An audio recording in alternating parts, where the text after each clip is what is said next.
Assalamualaikum warahmatullahi wabarakatuh. Nama saya Resti Darwati, kelas PAI 4B. Nah, di sini saya akan membahas seputar Q&A atau question and answer mengenai materi PAI SMP, yaitu seputar puasa. Nah, di sini ada beberapa pertanyaan dan saya akan menjawabnya. Saya akan mencoba menjawabnya.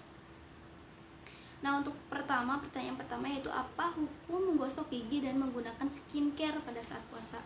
Nah, hukum menggosok gigi itu sebenarnya mubah atau diperbolehkan pada saat berpuasa.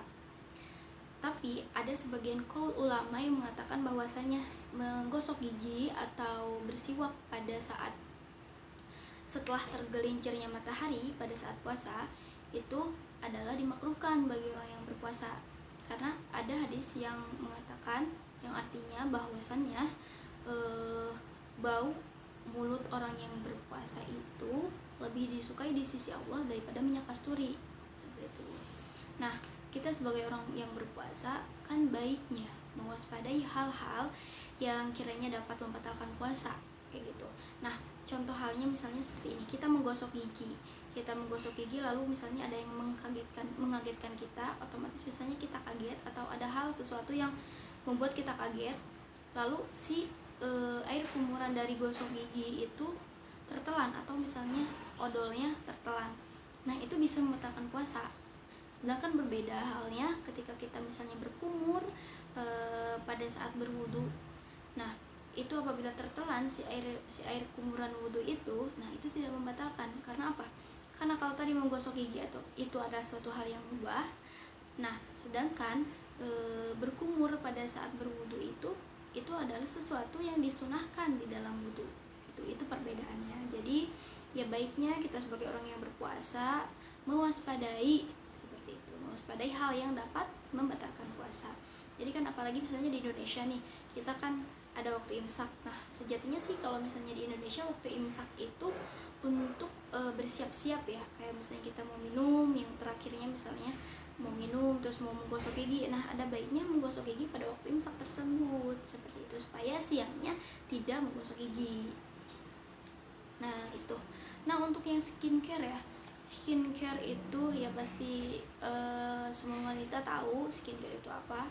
Nah, gimana hukumnya? Hukumnya boleh dan tidak membatalkan puasa. Misalnya pelembab, memakai pelembab, yaitu dibolehkan gitu kan, tidak membatalkan puasa, kecuali kalau si pelembabnya itu kita makan, otomatis kita batal kayak gitu. Berarti menggunakan skincare itu diperbolehkan kepada orang yang berpuasa juga gitu.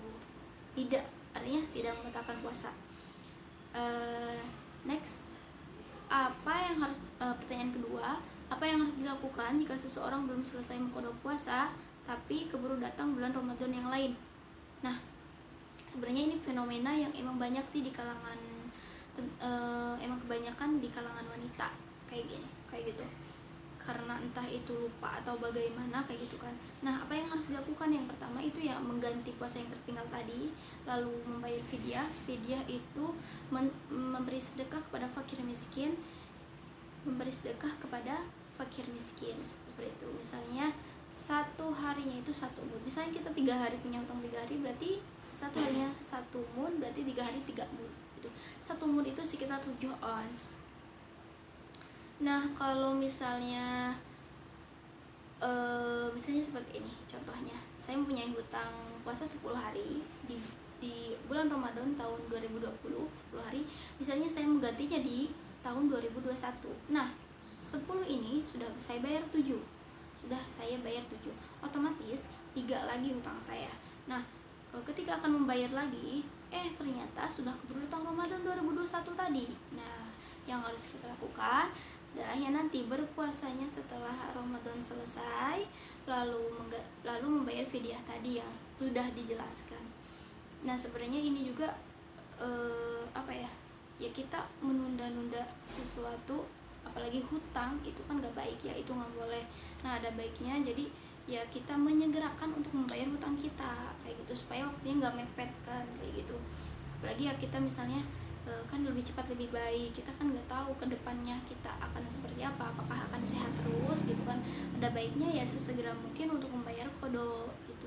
Misalnya kan kita nih habis Ramadan kan bulan Syawal nih. Nah, bulan Syawal itu kan disunahkan puasa. Nah, kita bisa di situ di bulan Syawal tersebut membayar qada puasa gitu kan. Kalau misalnya bulan Syawal masih suasana Ramadan gitu kan, gak jauh gitu. Jadi seperti itu.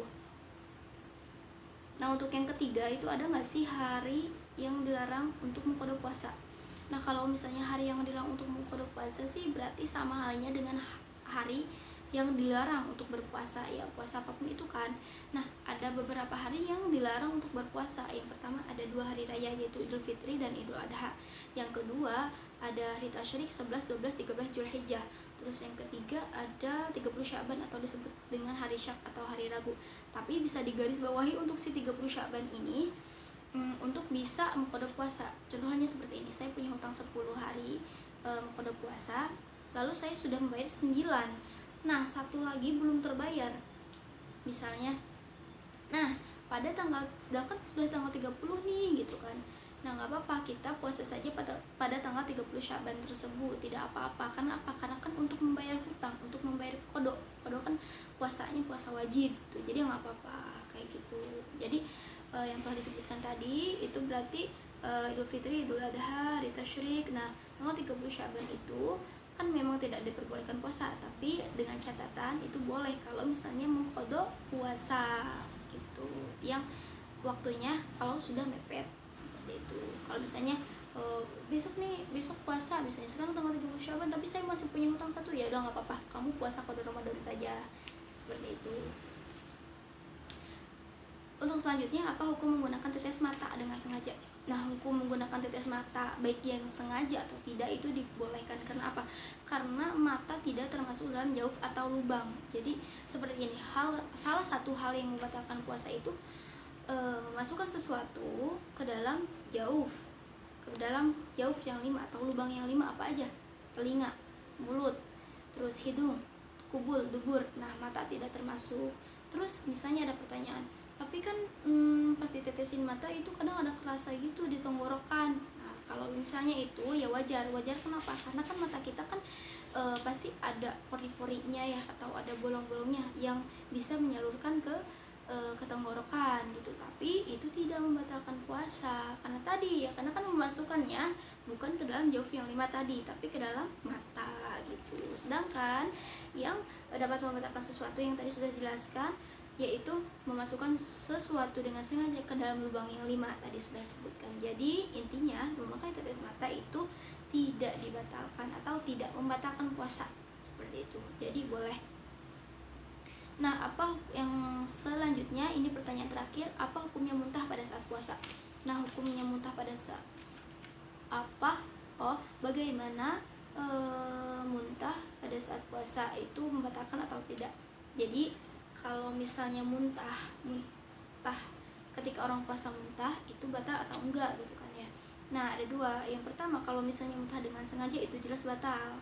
Kalau misalnya tidak disengaja itu tidak batal. Nah, yang disengaja seperti apa? Misalnya seseorang yang mengkorek-korek tenggorokannya supaya muntah gitu kan. Nah, itu jelas batal.